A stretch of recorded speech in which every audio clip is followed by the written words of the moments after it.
It wasn't the traffic that trapped him. It wasn't even the lie he rehearsed when he walked through our door. It was the glint of a familiar car buried in the background of a live photo that told me exactly who had given him a ride and exactly who had given him cover. Some betrayals don't shout. They smile. Before we dive in, if you've been here before, you know what to do.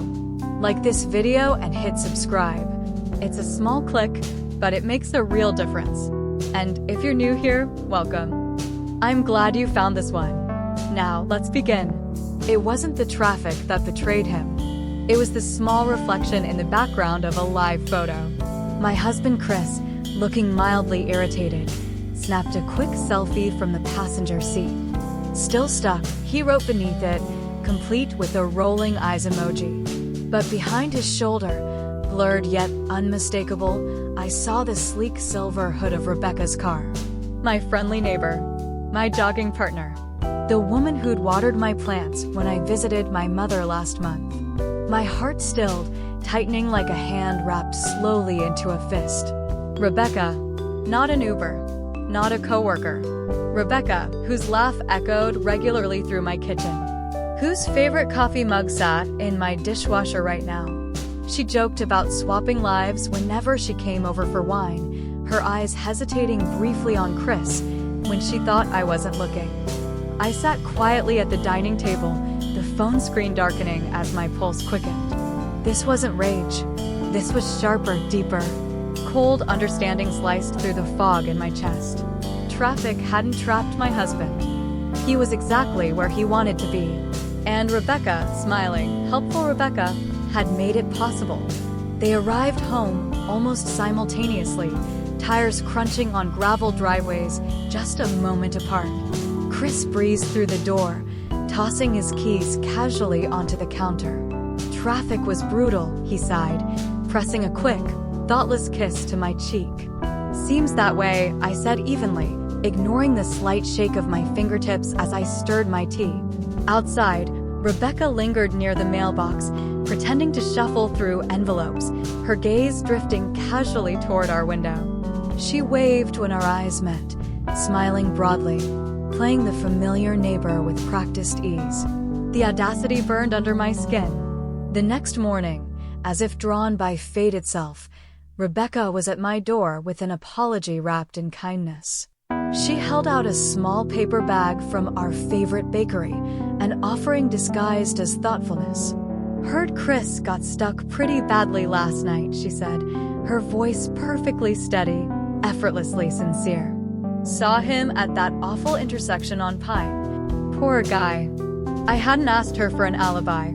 She'd crafted one freely and without hesitation, her pale eyes glinting softly with something hidden. Love?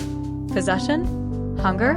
Whatever it was, it simmered silently between us, unsaid, yet unmistakable.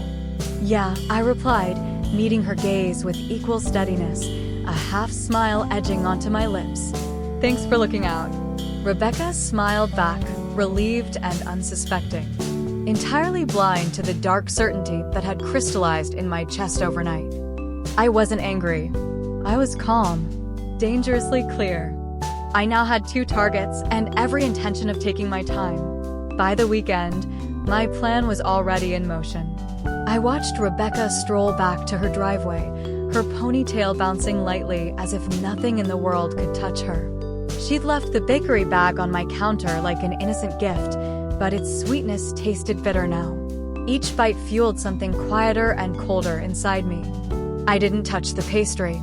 I let it sit, untouched and purposeful, a symbol of how easily she thought she could plate me. The next morning, I awoke with absolute clarity, my breathing steady.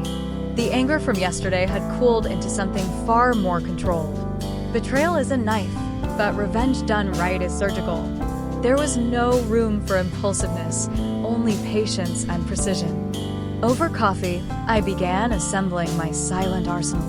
Screenshots of Chris's texts about traffic, Rebecca's unsolicited alibi, timestamps from his stuck-in-traffic selfies, the faint reflection of her car lingering in the corner of that live photo. All of it captured, labeled, neatly organized in a secure folder on my phone. Every scrap of proof sharpened my resolve. For days, I observed Rebecca without a trace of suspicion. I smiled warmly when we crossed paths on our morning jog, nodded politely when she waved from her porch. My composure was unshakable, and her obliviousness was a thrill. Every secretive glance she stole toward Chris, every careful smile she thought went unnoticed. Each one tightened my resolve, adding another piece to the puzzle I'd soon reveal. Chris, too, seemed blissfully ignorant of my quiet maneuvering. He continued his casual lies, unaware that each text, each careless excuse, only handed me more ammunition. Every time his phone buzzed, every fleeting look he exchanged with Rebecca across our yard, it all felt less like betrayal and more like confirmation. My plan was exactly as justified as it was inevitable. By the weekend, I knew exactly when and how I'd deliver the blow. The upcoming neighborhood barbecue was perfectly timed. An audience ready-made. Gossip would flow as freely as the wine. Everyone would be watching, waiting for something, anything, to whisper about. They wouldn't be disappointed. That afternoon, while casually tending the garden, I spotted Rebecca chatting easily with her husband on their porch. Their laughter floated across the grass, unaware that it was built on borrowed time. She leaned affectionately against him, a small, satisfied smile curving her lips. "Enjoy it, Rebecca," I thought coolly. "Every smile, every moment, every lie you think you've hidden, it's all borrowed. Because soon your husband will know exactly who he's been sharing those smiles with. And he'll know exactly who you've been trying to protect." Later that week, with the barbecue just 2 days away, I felt a deep, quiet thrill buzzing beneath my skin. Everything was aligned. The right timing, the right people, the right moments captured like puzzle pieces placed perfectly on a board.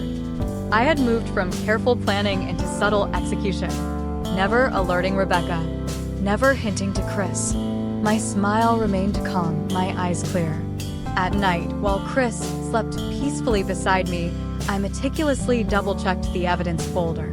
Each screenshot, timestamp, message, perfectly arranged. Rebecca's unsolicited alibi was front and center, her own words betraying her more elegantly than I ever could. I practiced the swift motions required to airdrop the folder. One button pressed at the right second, and everything would collapse. The morning of the barbecue, I stood on our porch sipping coffee, feeling my pulse flutter with anticipation. Rebecca waved cheerfully. "Ready for tonight?" "Can't wait," I answered warmly, enjoying how genuine my voice sounded. She had no idea, no clue about the truth that would soon implode her world. She thought herself clever, protected by my silence, secure in her secret affection for Chris. But her comfortable ignorance was my greatest ally. That evening, I dressed carefully, deliberately choosing an outfit that blended into the crowd. Chris whistled when he saw me, oblivious as ever. I smiled gently. "Let's go have some fun," I murmured. At the barbecue, everything unfolded naturally. Rebecca moved gracefully among neighbors. Her husband laughed at her side, unaware he was about to receive a truth sharper than anything he could imagine. Before I reveal what happened next, if you've made it this far, make sure to like, subscribe, and hit the bell. You won't want to miss what's coming. Finally, the perfect lull arrived. A soft, natural silence as friends refilled drinks. Laughter paused. I stood near Rebecca's husband, quietly smiling. I activated the airdrop, selected his phone. One tap. The folder was labeled simply, "Traffic Issues." Seconds later, he opened it. Confusion, then horror. Rebecca, a few feet away, laughing, oblivious. Her bliss had mere seconds left.